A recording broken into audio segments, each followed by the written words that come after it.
दोस्तों, जीवन में ईमानदारी से काम करोगे तो ऊपर वाला देता है छप्पर फाड़ के। अगर बेईमानी से काम करोगे तो ऊपर वाला ले जाता है फर्श उखाड़ के।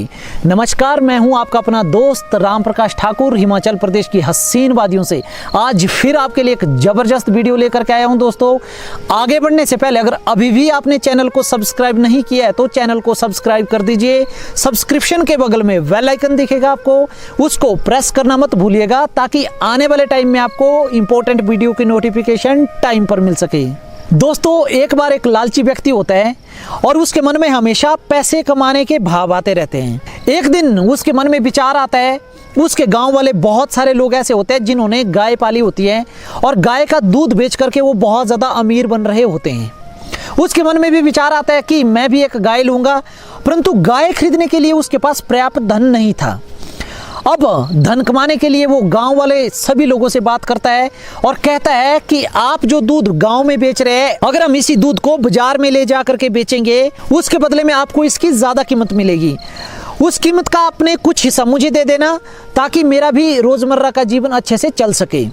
तो गांव वाले राजी हो जाते हैं और दूसरे दिन से सभी गांव वाले अपनी अपनी गाय का दूध इकट्ठा करके उस व्यक्ति के पास दे देते हैं और वो व्यक्ति दूध लेकर के बाजार में चला जाता है। बाजार में वो दूध बेच करके आता है, अच्छा खासा धन लेकर के आता है, गांव वालों को देता है और गांव वाले खुश हो जाते हैं। खुशी खुशी वो उसको उसके बदले में किराए के रूप में पैसा देते हैं और हर रोज वो सिलसिला चलता रहता है। 10-15 दिन के बाद सुबह जब वो दूध लेकर के जा रहा होता है तो एक नदी के किनारे वृक्ष होता है, वृक्ष के नीचे थक करके आराम करने बैठता है। उसके मन में एक विचार आता है और वो विचार ये था कि पानी को हाथ में लेता है और देखता है कि पानी का तो कोई कलर नहीं है, रंग नहीं है। अगर मैं इस पानी को इस दूध में मिलाऊं, ये पानी तो किसी भी कलर में मिल करके वैसा हो सकता है, अगर दूध में मिलाऊंगा तो दूध में तो पता भी नहीं चलेगा कि पानी मिला है। तो दोस्तों, वो क्या करता है, आसपास देखता है कोई भी व्यक्ति उस रास्ते से नहीं आ जा रहा होता है और वो वहां से थोड़ा सा पानी निकालता है और बर्तन में थोड़ा थोड़ा करके पानी डाल देता है और बाजार ले जाता है। बाजार में वो दूध को बेचता है। उस दिन उसको दूध के ज्यादा पैसे मिलते हैं।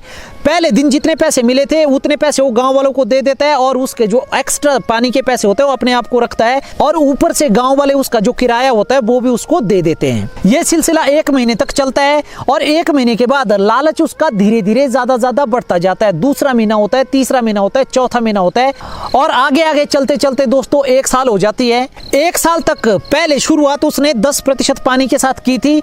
1 साल तक वो 50% पानी दूध में मिलाना शुरू कर देता है और 1 साल में इतना पैसा कमा देता है कि उस पैसे की वो खुद की गाय ले सकता था। एक दिन दोस्तों वो घर में बैठा होता है, सोती बार उसके मन में एक विचार आता है। वो सोचता है कि मेरे पास इतने पैसे हो गए कि मैं गाय ले सकता हूँ। उसने 2 थैलियां रखी होती है पैसे की, एक थैली में ज्यादा पैसे रखे होते हैं और दूसरी थैली में कम पैसे। वो सोचता है कि ज्यादा पैसे वाली जो थैली है उससे गाय आ जाएगी, परंतु दूसरी थैली भी मैं लेकर के जाऊंगा कल। क्योंकि अगर अच्छी गाय मिलेगी तो मैं दूसरी थैली के पैसे भी गाय के लिए लगा दूंगा और फिर मैं अपनी गाय का दूध निकालूंगा और उस दूध को बाजार में ले जाकर के बेचूंगा, उसमें भी पानी मिलाऊंगा और मैं रातों रात बहुत ज्यादा अमीर आदमी बन जाऊंगा। और दूसरे दिन दोस्तों पैसे की थैलियां निकालता है और दोपहर के समय गाय खरीदने के लिए चला जाता है।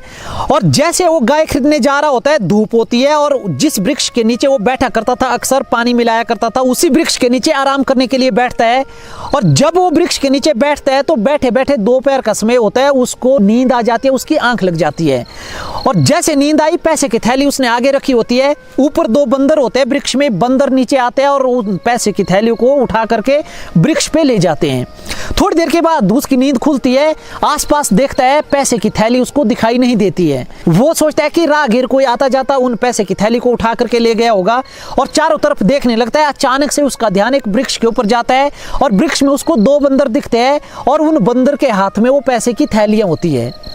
अब वो पैसे बंदर से लेने के लिए जोर जोर से चिल्लाने लगता है और बंदर उसकी नकल करना शुरू करते हैं। बंदर भी मजाक मजाक में जोर जोर से चिल्लाना शुरू कर देते हैं।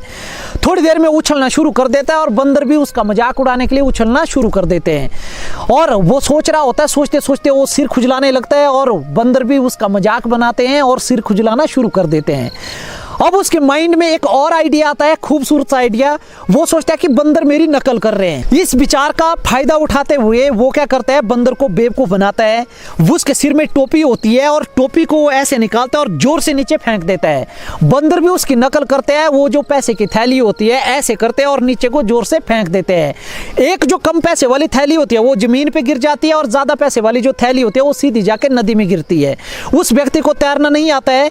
जैसे नदी में वो अपनी थैली देखता है, वो जोर जोर से चिल्लाने लग पड़ता है कि बचाओ बचाओ, मेरे पैसे की थैली बचाओ। परंतु आसपास कोई भी व्यक्ति नहीं होता है और वो पैसे की थैली उसकी नदी में बह जाती है। और दूसरी तरफ वो जो दूसरी पोटली होती है छोटी, उसको उठाता है।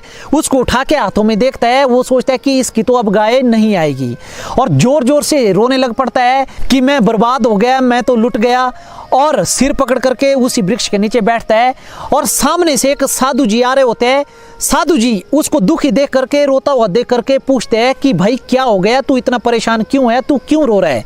तो साधु जी को वो कहता है कि मेरे पास पैसे की 2 थैलियां थी, मैं गाय लेने जा रहा था और बंदर ने, मेरी आंख लग गई थी और बंदर ने वो थैलियां उठाई। मैंने चालाकी से वो थैलियां तो उनसे छुड़वा दी, परंतु एक थैली जा करके सीधा नदी में गिर गई और अब मैं गाय नहीं खरीद सकता हूँ।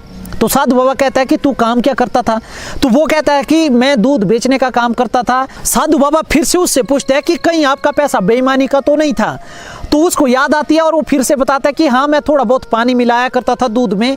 तो साधु बाबा मुस्कुराते हुए कहते हैं कि जो पैसा आपने बेईमानी से कमाया था, पानी से कमाया था, वो पैसा अब आपका पानी में ही चला गया है और जो आपका ईमानदारी का पैसा था, खून पसीने का पैसा था, मेहनत का, वो अभी भी आपके पास है। इसलिए जीवन में, भविष्य में हो सके तो कभी भी बेईमानी मत कीजिएगा। अगर बेईमानी करेगा तू तो बेईमानी का पैसा तेरा दोबारा से वैसे ही पानी में चला जाएगा। दोस्तों, साधु बाबा जी की बातों से उसको प्रायश्चित होता है, पश्चाताप होता है और एक सीख मिलती है। और साधु बाबा से कहता है, प्रण लेता है कि आज के बाद मैं जो भी पैसा कमाऊंगा, ईमानदारी का कमाऊंगा, मेहनत का कमाऊंगा, खून पसीने की कमाई कमाऊंगा, बेईमानी जीवन में कभी नहीं करूंगा। और वो बेईमानी करना साधु बाबा के सामने प्रण लेकर के त्याग देता है। अब दोस्तों, इस कहानी से आपको क्या समझ आता है? जैसे उस व्यक्ति ने पानी मिलाया था पहली बार, वो चारों तरफ देख रहा था, कोई मुझे देख तो नहीं रहा है, तो उसको कोई भी व्यक्ति नहीं दिखा। परंतु उसको नहीं पता कि ईश्वर ऊपर से उसको बेईमानी करते हुए देख रहा था। हम में से बहुत लोग ऐसे हैं, चारों तरफ देखते हैं कि हमें कोई नहीं देख रहा होता है, परंतु दोस्तों हमारी 24 घंटे की जो भी एक्टिविटी होती है ईश्वर पक्का देख रहा होता है। बाकी देखे ना देखे, आप ईमानदारी से काम कर रहे हैं, बेईमानी से काम कर रहे हैं, ऊपर वाले की नज़र हर एक उस इंसान के ऊपर होती है। हर उस बेईमानी के काम का फल ऊपर वाला उसको डेफिनेटली देगा। बेईमानी से कमाया धन उसके काम नहीं आएगा। अगर आपने जीवन में मेहनत की होगी, ईमानदारी से अगर आप जीवन में चल रहे हैं, तो भले ही लोग आपको अप्रिशिएट कर रहे हो ना कर रहे हो, चाहे आपका उसको ज्यादा पैसा मिल रहा है, कम पैसा मिल रहा है, फर्क नहीं पड़ता, परंतु ऊपर वाला आपकी मेहनत को जरूर देखता है।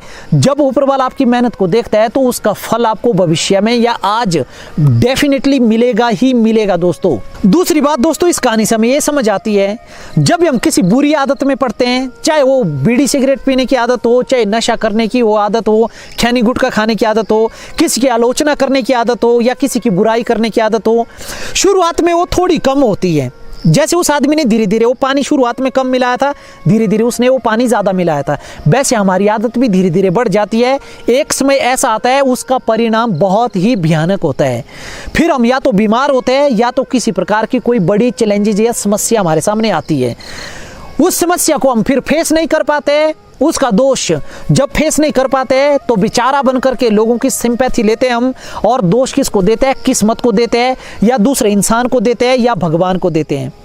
मैं नहीं चाहता हूं दोस्तों कि आप भविष्य में किसी इंसान को अपनी गलती का दोष दे, अपनी किस्मत को अपनी गलती का दोष दे या अपने भगवान को अपनी गलती का दोष दे। इसलिए आज से सही राह चुनने की कोशिश कीजिए, सही राह पर चलने की कोशिश कीजिए, ताकि भविष्य में आपको, आपके परिवार को और आपके समाज को आपकी वजह से किसी प्रकार की कोई हानि ना उठानी पड़े। आज तक हमने जो कुछ भी गलत काम किए हैं, हमें लगता है कि लोग हमें नहीं देख रहे हैं, परंतु ईश्वर जरूर देख रहा होता है। तभी तो कहा था कि ईश्वर देता है तो छप्पर छप्पर फाड़ करके ले जाता है तो फर्श उखाड़ करके। तो दोस्तों आज से ईमानदारी से काम करना शुरू कर दीजिए। अगर ईमानदारी की राह पे चलोगे, हो सकता है आपके लिए शुरुआत में मुश्किल हो, परंतु अंत उसका बहुत ही अच्छा होगा। अगर बेईमानी के रास्ते पे चलोगे, हो सकता है शुरुआत उसकी बहुत ईजी हो, परंतु अंत उसका दोस्तों बहुत ही ज्यादा मुश्किल होता है। इसलिए दोस्तों सभी लोगों से हाथ जोड़ करके विनम्र प्रार्थना है कि ईमानदारी का रास्ता चुनिए, सही राह पर चलना शुरू कर दीजिए, ताकि भविष्य में आपको और आपके परिवार को किसी प्रकार की समस्या का सामना ना करना पड़े। अगर कहानी दोस्तों आपको अच्छी लगी होगी तो कहानी को लाइक, शेयर और कमेंट जरूर कीजिएगा। क्योंकि आपका एक लाइक, एक शेयर, एक कमेंट मुझे नई चीजें सीखने के लिए प्रेरित करता है। जब मैं नई नई चीजें सीखूंगा तभी मैं आपके लिए नई नई वीडियो लेकर के आऊंगा। बहुत ही जल्द नई वीडियो के साथ मुलाकात होगी। तब तक यूं ही चैनल के साथ बने रहिए, अपना प्यार मुझे यूं ही देते रहिए। पूरा वीडियो देखने के लिए आपका बहुत बहुत धन्यवाद दोस्तों। नमस्कार।